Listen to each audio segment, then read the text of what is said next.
On today's video, we'll be taking a look at the Kaladesh Aether Revolt Invention cards. That's right, these unique pieces of Magic's history as a collectible item, and the fact there are so few out there. This is some financial news you're gonna want to know about.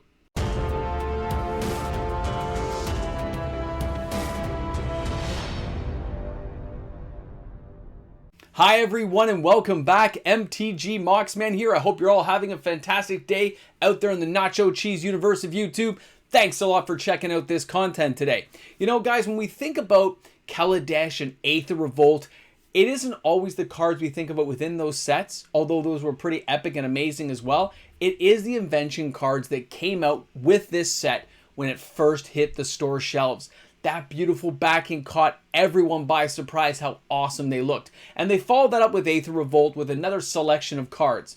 Now, these cards have not been duplicated yet. I'm sure Wizards would love to get to it at some point, or maybe add new ones when we go back to Kaladesh finally.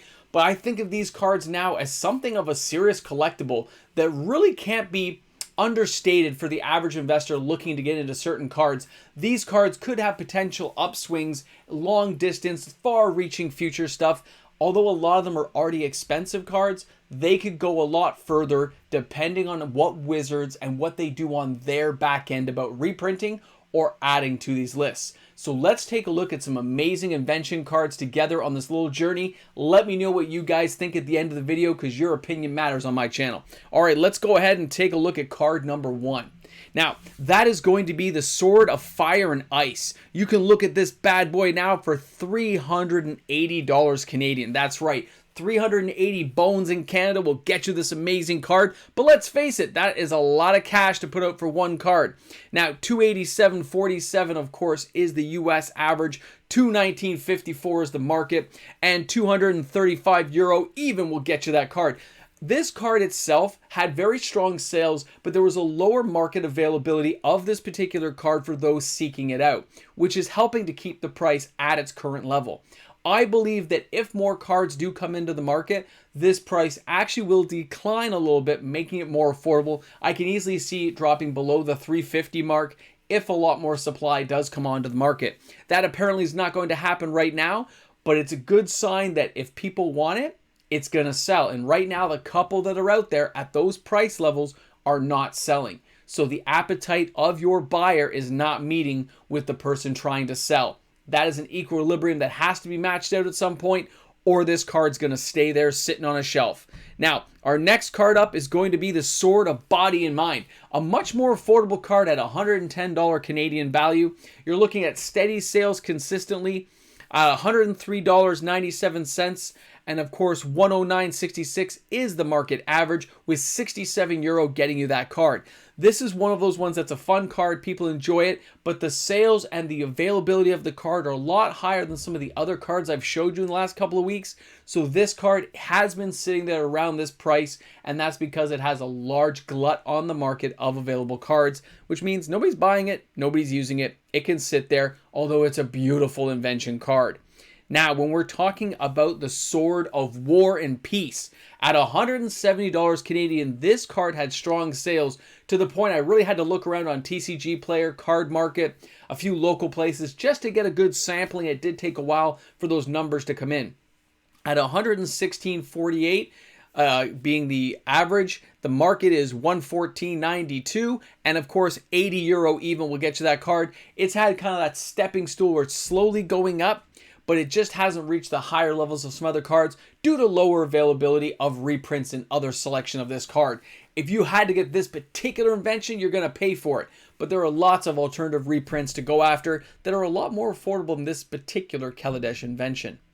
Now, when we're talking about the Sword of Feast and Famine, this is again heavy hitting, strong sales, $360 Canadian. The foil there says 400 bucks. The market though is 295.20 US. 265 euro even will get you that card. This one has actually slowly been going up. The sales are strong and the availability is low.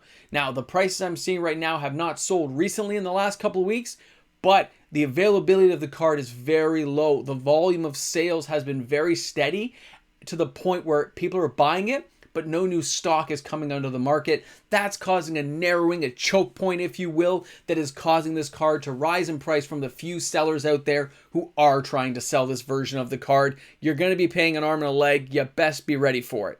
Now, our next card up is going to be the Sword of Light and Shadow. Now, this card is $120 Canadian. The sales are strong. The availability is starting to dwindle on this particular card, and at $119.87 and $109.49 US market and €90 even to get that card, you can see that although this card has stronger sales, it's not as desirable as some of the other cards I've shown you in the last couple of weeks. But with the stock dwindling, you can expect the price of this card to slowly rise to go along with the dwindling supply. It's just the way it is with cards of this rarity. Now, when we're taking a look at Mind's Eye, I've played with this card myself in some earlier deck constructions. It is not the most sought after card. It has very slow sales, $76 Canadian, basically because it is an invention card. You're looking at $56.97. The market is $56.62 US, and €34.50 get you that card. You can see the difference between the swords and a card like Mind's Eye. It can be used, but in most cases you'd want to use this card. The game is over by turn 5, and you're probably in a lot of trouble if this is the only thing you have on the board, making this a less desirable card other than collectors who are trying to fill out a complete set of Kaladesh Inventions. I'd wait for this card to continue to fall. Now, when we're taking a look at Sculpting Steel, another card that has low sales, it's an okay card, don't get me wrong, but with the slow sales, you see a high volume available on the market. At $67.48, the market average is $65.53 US, €42.50 gets that card. Let this one fall. Let it sit there on the market, boys and girls. There's a lot of supply. It's going to continue to just keep going down, and it'll find a floor. Hopefully, if this is a card you're after, you can wait for the floor to be found before you gobble up a card like this for your collection of Kaladesh Inventions.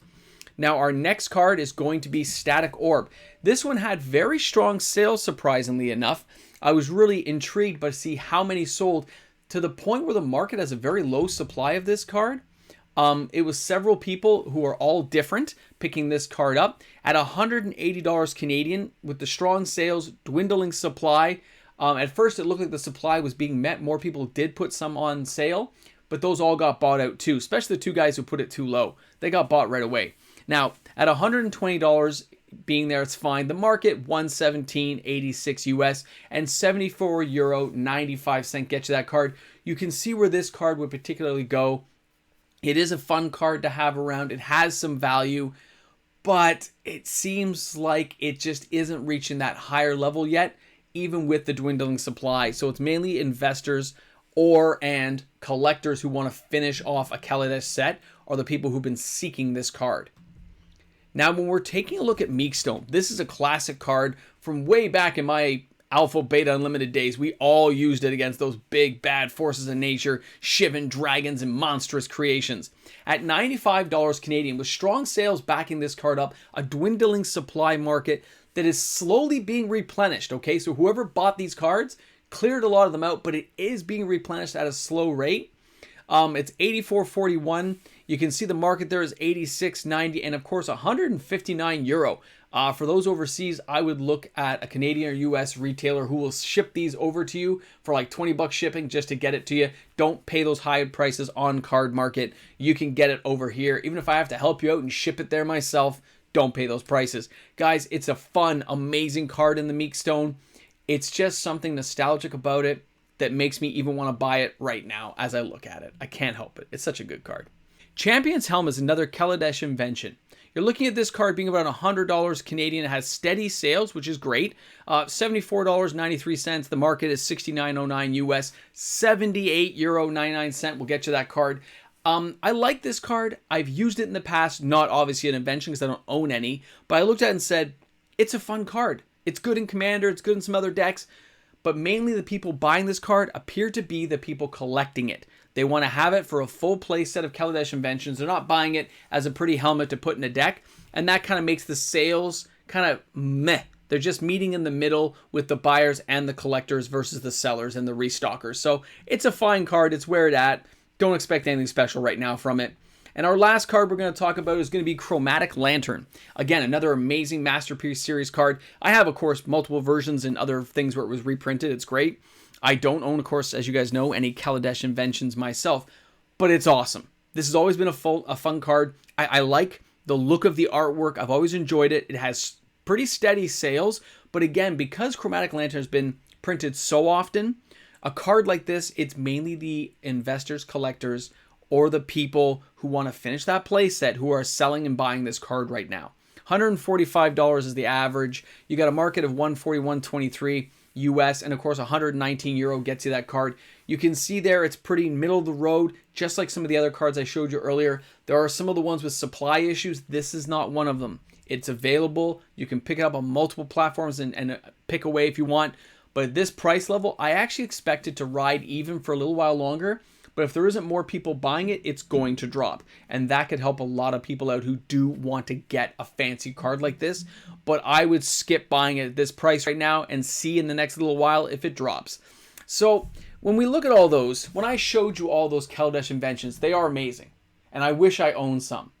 But during the time of Kaladesh and 8th Revolt, although I opened packs and boxes, I didn't get any. I actually didn't open any in my time, and I didn't go super heavy, crazy buying cases of it to get any of them. I kind of ignored it to my own detriment, and I realize that now. I look back and go, oh, it's one of those woulda, coulda, shouldas, you know? You're like, why did this happen to me? They are amazing pieces, and our next video, which will be part 4 at some point soon, you will see the last few Kaladesh Inventions I've missed so far. Let me know what you guys think. I really hope you enjoyed the video today. I hope you learned something about how collectible some of these things can be to the right person. Thanks a lot for tuning in. This is MTG Moxman. I look forward to seeing you guys soon. Hey everyone, a big shout out goes out to each and every one of my fantastic patrons that help make this channel possible. Thanks again for your continued support. Look forward to talking to you guys each and every day. Keep those emails coming. It's a blast. Have a great one, everyone. Be honest. Did you play some Magic? Did you bring a friend to Magic? Don't lie to me. You should be playing Magic and enjoying the game. Have a blast with it. Can't help myself. This game is so awesome. Guys, I hope you're having a fantastic day wherever you are, because you deserve it. Remember that. Have a great one.